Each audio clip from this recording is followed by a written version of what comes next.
Hi, I'm Dave Blake with the Northwest Clean Air Agency. The Northwest Clean Air Agency is an agency of local government responsible for regulating air pollution sources in Island, Skagit, and Whatcom counties. Our damp climate here in the Pacific Northwest gives rise to one of the most common problems affecting indoor air quality: mold. When mold grows inside your home, it's unsightly, it smells, and if left untreated, it can do real damage to your property. Mold and water events can have a big impact on the resale value of your home. Exposure to mold has also been associated with health issues such as asthma, sinus problems, allergies, and more. We hope to convince you that it's in your family's best interest in terms of both money and health to prevent moisture and mold problems in the first place. Open your mouth real wide. Persistent exposure to mold in the home, including mold in damp environments, may certainly lead to irritating symptoms like irritated eyes, nasal congestion, sinus symptoms, and cough. But ongoing symptoms may be associated with more serious symptoms such as asthma and even upper respiratory infections. In the next few minutes, we'll explain why mold grows indoors and how to prevent it. We'll also cover how to effectively get rid of minor mold contamination yourself when you find it, and when it's time to call the experts. At the end of this video, we'll list some valuable sources of information and additional resources. But first, some brief mold facts. Nothing is more natural than mold. Mold's a fungus. There are thousands of different molds on the planet. Like all living things, mold needs moisture to grow and survive.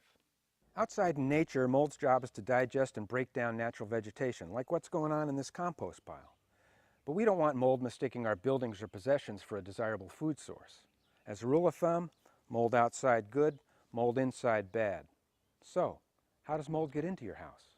Mold growing outside releases thousands of microscopic spores that easily float through the air and into your home through open windows and doors, or by pets and people who track them inside.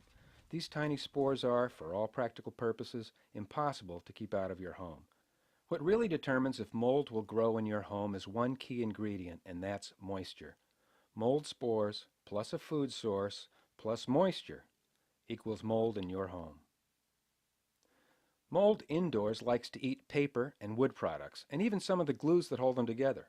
In addition to building and finish materials, many of our possessions can serve as mold food. Again, if moisture is added. Furniture, clothing, toys. Mold can grow on just about anything if it stays wet or damp. There's really no practical way to keep out the thousands of microscopic spores or eliminate their food source. Spores are everywhere, so the key to preventing mold growth is to remove water from the equation. The first rule of mold prevention is keep it dry. If there's no moisture, then there's no way for mold spores to grow. There are three general ways that moisture accumulates inside a house or an apartment. Living in the Pacific Northwest, of course, the first way that comes to mind is water that gets in from outside. Unwanted water can invade your home through leaks. Roofs leak, windows leak, doors leak, siding leaks. A wet crawl space under a home can add a whole lot of moisture upstairs as damp air rises through cracks and crannies around plumbing and wiring in the walls. The best and easiest way to prevent water entry from outside your home is by regular visual inspection. Plumbing leaks coming from inside the home are another unwanted water source. Be sure to check for leaks or condensation coming from drain pipes, washing machine supply hoses, clothes dryer ducts, and other pipes and fixtures. The third key source of moisture comes from within the home itself, from people and their everyday activities. You may not think about it, but every time we exhale, we're adding water vapor to the air. When we add other typical domestic activities that produce moisture, it becomes clear that we live very moist lives. The amount of moisture in the air is called relative humidity. When moist air comes in contact with a cool surface, it condenses back into liquid water. That's what causes the outside of your favorite cold beverage to sweat when it's humid outside. Inside your home, it's easy to see moisture condense on a window or mirror, but not so easy on a cool bedroom wall. These surfaces are commonly close to the same temperature, and you don't notice the condensation on the wall until the mold starts growing. Using a relative humidity gauge in your home is like using a gas gauge on your car, except instead of telling you how full your tank is with gas, it's telling you how full the air is with moisture. You can find one of these in most home electronics stores for about $30. In general, 30 to 50% relative humidity is a healthy range for your home. The higher the relative humidity, the more likely you're going to get condensation that can lead to mold growth.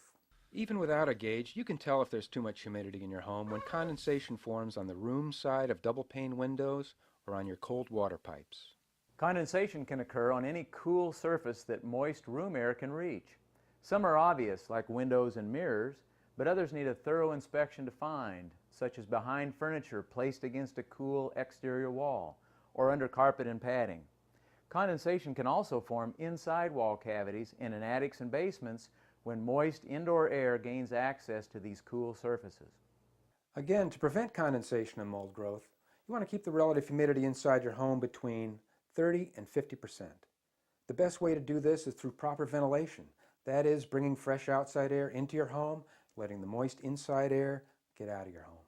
If your home was built after 1991 in Washington State, it should have a home ventilation system.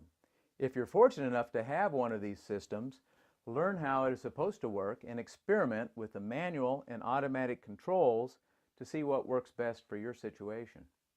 Ventilation systems can be added relatively easily to most any home. This is an example of a whole house ventilation system, typically mounted in an attic, routed to various rooms of the house to pull moisture out of the home and exhaust the moisture to the outside. But even without one of these systems, moisture can be controlled with a dedicated use of bathroom fans and kitchen range hoods.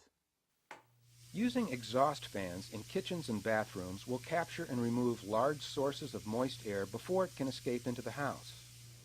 A simple test for your fan is to see if it can hold up a piece of tissue paper. Make sure the fans are ducted all the way outside, not just into your attic. And let the fan run until the bathroom is dry, 30 to 90 minutes. Some older homes have no exhaust fans. Lucky to have a window that opens, right? In this case, when the relative humidity gets too high, you just have to take matters into your own hands. If you briefly open all your doors and windows, you allow colder outside air to flush out the stale, moist air trapped inside. If it's breezy, this will only take a few minutes. Then close up and reheat to 70 degrees. You can do this even when it's wet outside because exchanging and warming the outside air lowers its relative humidity and reduces the risk of condensation and mold growth. The heat loss in your home is minimal because only the cooler air needs to be reheated. Your walls, furniture, and other possessions will not have time to get cold. How often to flush your home depends largely on the size of the home and how many people and pets are living in it. More people in a smaller space means more flushing will be necessary. Another way to reduce relative humidity is with a dehumidifier. These cost a little over $200 and are especially useful in basements and daylight basements. But you should note that dehumidifiers only work where the temperature is 65 degrees or warmer. So far, we've talked about what causes mold and how to prevent it from growing in your home. But what do you do if it's already there? Next, some tips on mold cleanup. The first step in mold cleanup is to identify and fix the source of moisture that caused the mold in the first place. Aim for a permanent solution, because if the moisture returns, so will the mold.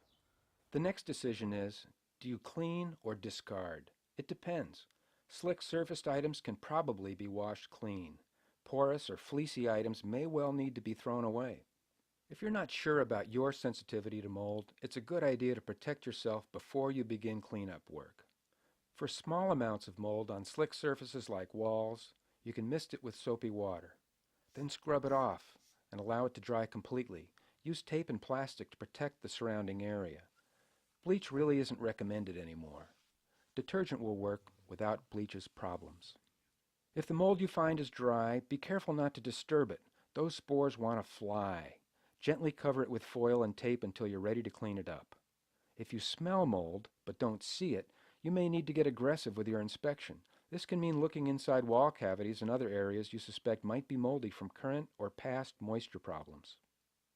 For bigger jobs, detailed guidance for do-it-yourself mold cleanup is available from resources we list at the end of this video.